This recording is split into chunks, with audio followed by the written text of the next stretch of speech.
The amazing drama you're about to see is a matter of human record. You may believe it or not, but the real people who lived this story, they believe it. They know. They took that one step beyond.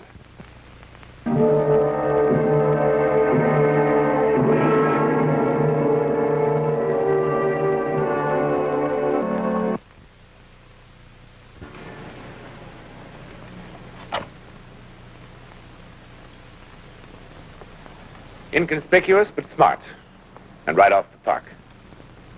Few people realize it is the home of the famous stage actress, Elena Stacy. Even fewer know that tonight, after many long, grim months, she's coming home. They've kept that secret. The house is full of tension, secrecy, and something like fear. Because, and let us face it, all of us fear the unknown.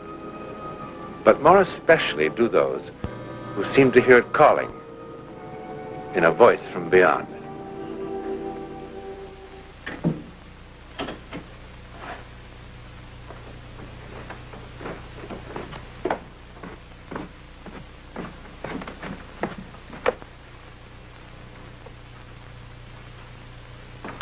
Did you want something, Mrs. Marple? No, sir. No, unless... Oh, Mr. Stacy, if you've changed your mind, I can take care of the room in no time. I can have everything packed away and out of sight before she gets here. Thank you, no, Mrs. Marple. We have to leave that up to her.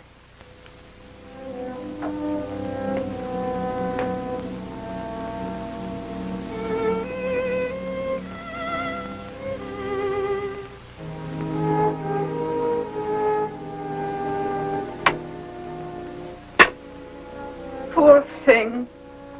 Poor thing. Please, Mrs. Marple. I'm sorry, sir. Forgive me. I'm sure you know best.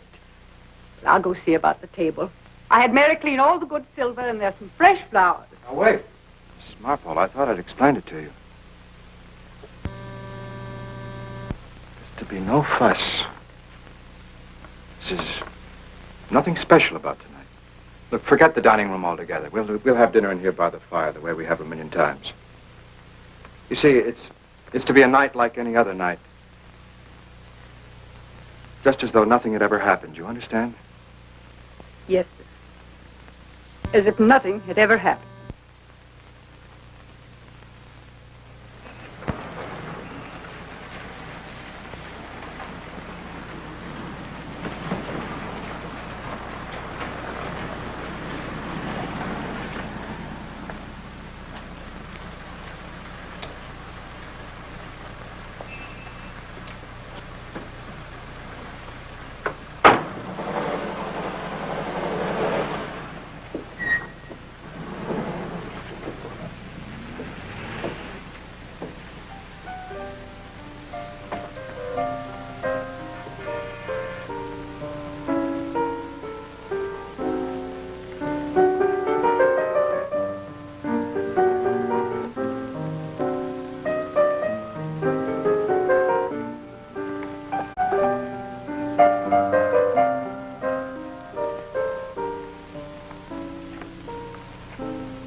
Kevin.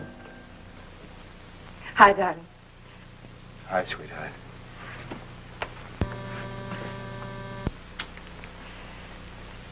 Lovely out. Autumn. Did you notice?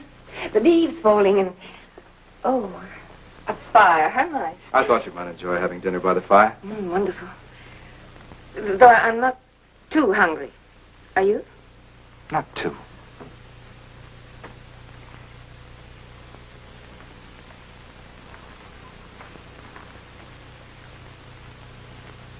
Do you think I haven't changed, have I? You'll always be beautiful. Everyone changes. Ages. I've been thinking of having my hair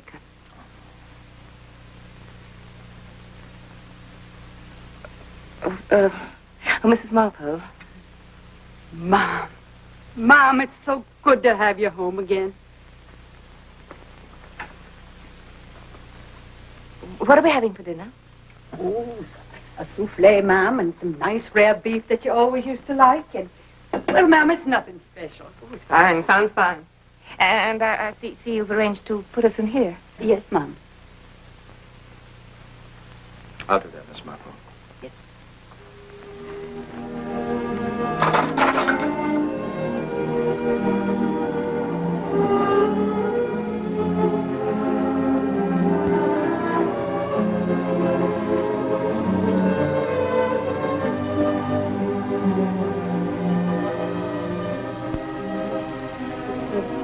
This material has held up quite well, hasn't it?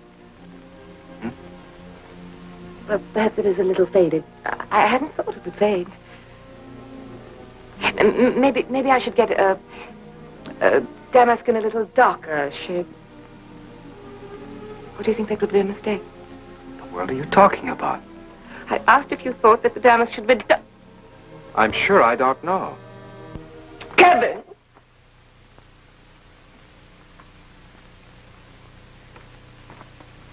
What are we doing? It couldn't matter less to me. What curtains, what material. This just won't work, this insane little game we're playing. This what game? I'm sorry. All right, Elena. I said insane game. It's just a phrase, but you know what I meant. But you said, your last visit, you promised that when I came home, we'd act as though nothing had happened. I was a fool. Your doctor would be the first to agree. Don't you see why it won't work? Because it is an act. Because we're two strangers trying to pretend that nothing has happened. That there's been no tragedy, no loss. There's nothing for us to forget.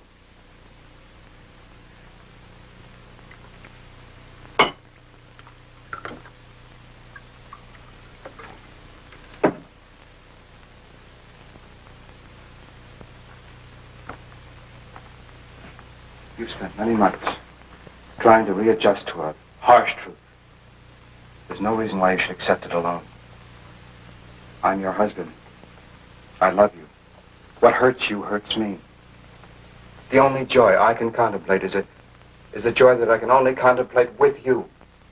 That's the reason why we can have no secrets, no pretenses. It's the reason why it's useless to be talking about curtains and drapes when what's really on our minds is what has happened and how we're going to face up to it from here on in.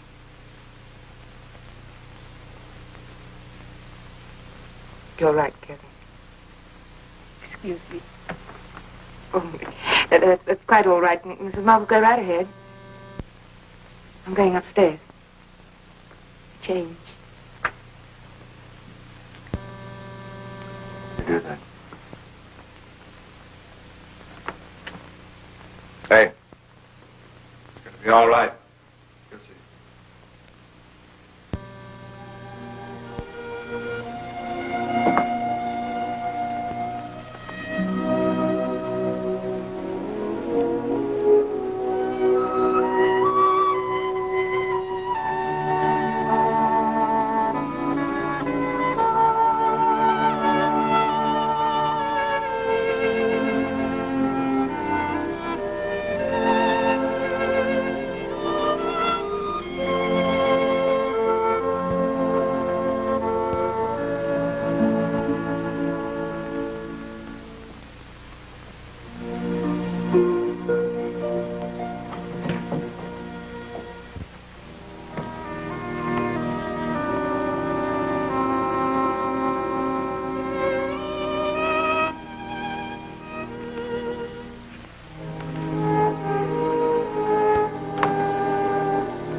Tomorrow, I must get Mrs. Marple to help me put Dee Dee's things away for safekeeping. Yes, darling. I think that would be wise. At least until we need... No. No, Kevin, I've made up my mind about that. Since I can't have another child of my own, I'll have none. An adopted child could only remind me of Dee Dee. Oh, I don't want to forget Dee Dee. But I must accept that she's gone. You've come a long way, Elena.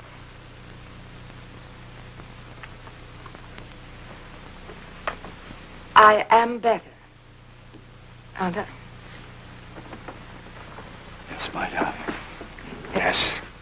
And this world of unreality I was living in, because I wanted it to be true that Dee Dee didn't really die, that the truck which struck her down that rainy night was only a nightmare. That delusion won't come back, will it? It won't haunt me anymore. No, Elena. No more. Oh, I've missed you so. Oh, darling, I've missed you too. Tonight, we celebrate. I've got the biggest bottle of champagne you've ever seen on ice. You're home again. I'll be right back.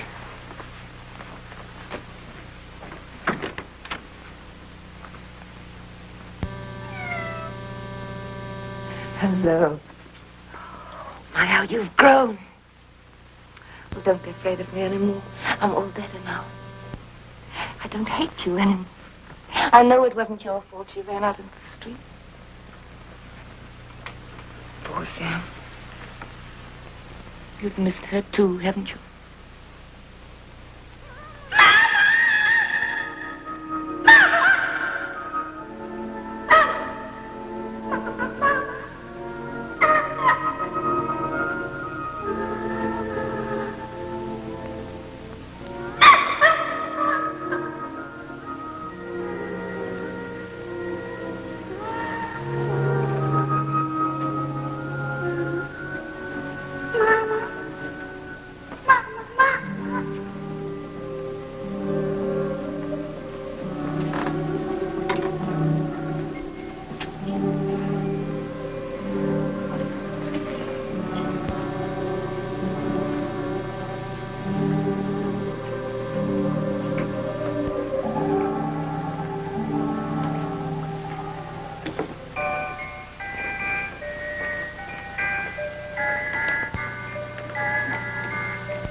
Darling.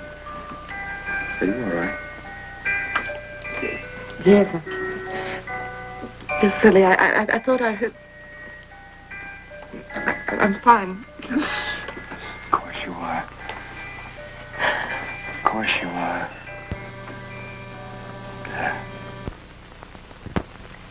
Alas, why know you so your nether lip? Some bloody passion shakes your very frame. These are portents, but yet I hope they do not point on me. And then Othello says, Peace and be still. and then I say, I will so. Alas, why know you so your nether lip? Some bloody passion shakes your very frame. These are portents, but yet I hope they do not point on me.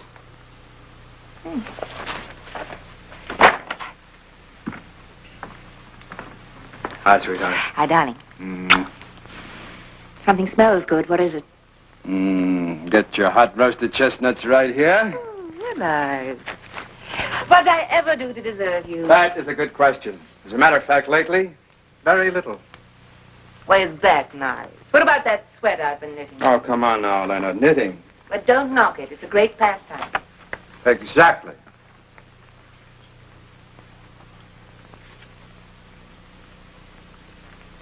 Please. Kevin, don't ask me again. I can't do it, really, I can't. Why can't you? You're absolutely brilliant in the part at Stratford. No one's forgotten you yet. That was years ago. Before Dee Dee. You know very well you watch the mail like a hawk, waiting for a good play. Any play. Any play except the play I'm doing. You know very well why I've put off casting. I know why, and it isn't because you can't find a dozen other actresses better suited. I don't want a dozen other actresses. You'll be marvelous. No, something else will turn up. I couldn't do it to you. Your whole future's wrapped up in this production. I can't let your pity for me... Pity? What are you talking about? I need you. Can you honestly trust me? What if I lost my grip like before? What if I became ill again and let you down? You won't. You won't. You make me feel so sure. Don't think I don't understand what you're doing. You don't need me. I need the chance, like therapy. Like the time that horse threw me and you made me get back. No more talk. You're going to be in rehearsal tomorrow morning. No back talk.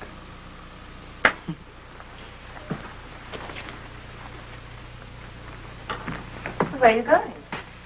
I'm going to release it to the press. They're waiting on the doorstep. Practically.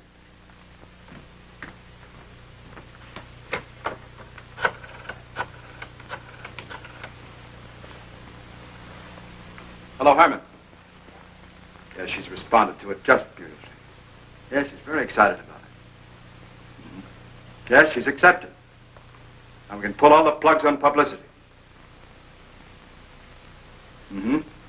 Yes, by all means. Mama. Look, first off, I want you to get a hold of Wilson and Leonard Lyons. Mama. Mama. Oh, that's brilliant. Mama. Yes, of course. Say something like, Elena Stacy, Don't you hear? makes triumphant return to the stage in Othello, Shakespeare's immortal tragedy. Mama. Yes, of Mama. course. Mama.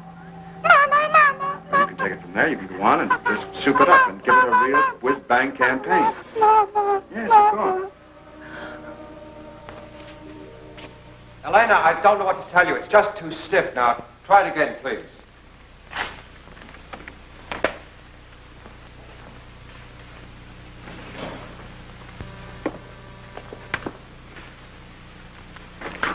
Why, sweet Othello? Devil! I have not deserved this. Oh, devil, devil. If that the earth could teem with women's tears, each drop she falls would prove a crocodile. Out of my sight! I will not stay to offend you.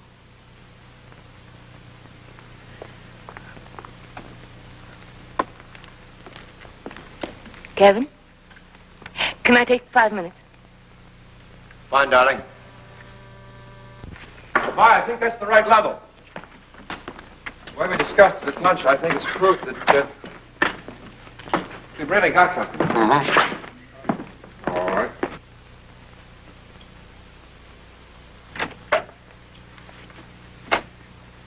Dr. Harvey, Ah, Miss Stacy. how do you do? It's so good of you to come to the theater. Oh, frankly, Miss Stacy, if you hadn't sounded so distraught over the I do telephone. appreciate it. Where shall I sit? Oh, this will be fine. Now, this will give us a chance to get a preliminary idea of just how much loss exists. Loss? Mm-hmm. When did you first become aware of a loss of hearing?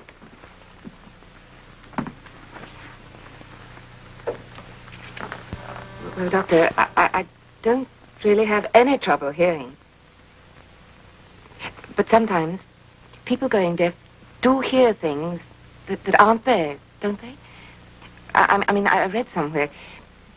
Bells, telephone bells, music, all sorts of weird noises. Yes, that happens. It's called tinnitus. Now, we'll get into your medical history later.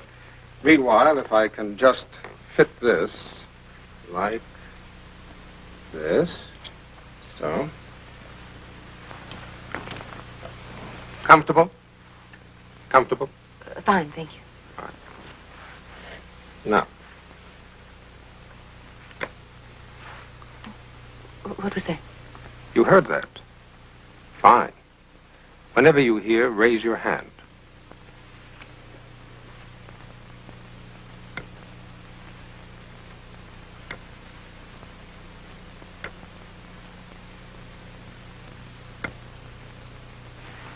I didn't hear anything. Doctor, that could mean that I really am... Please, Miss Stacy, don't excite yourself. You didn't hear a tone that time because there was none. I tricked you. Now, once more, please.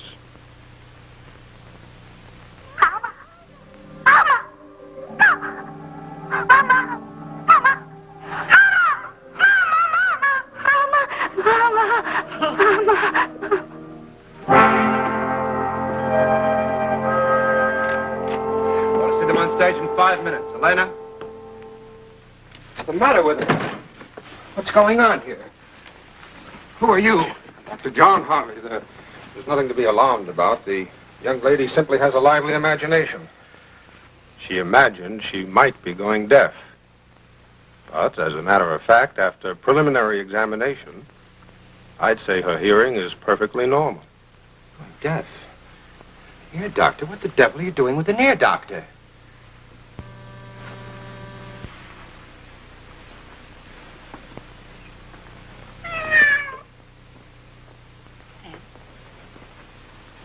I'm going to be all right.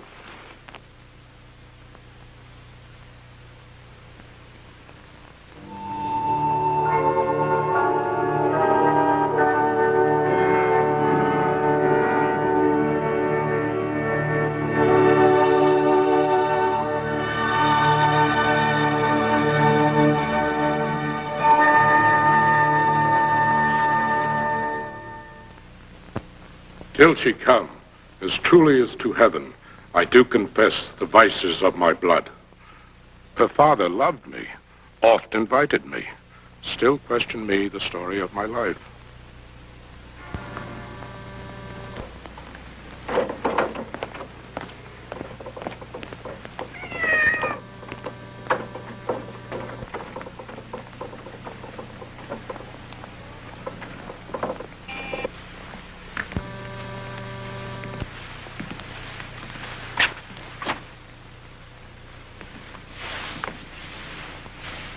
My noble father, I do perceive here a divided duty.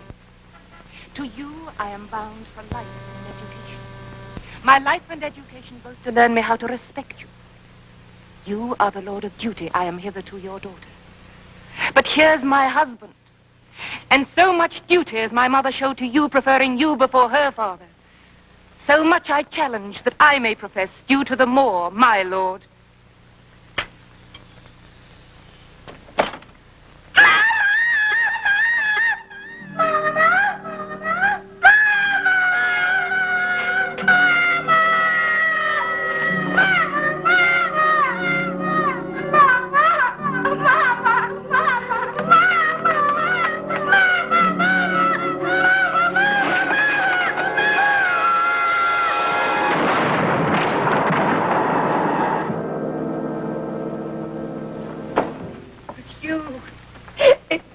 All this time, it was you who was gone. Oh, it was you. It was you. It was you. Oh, it was...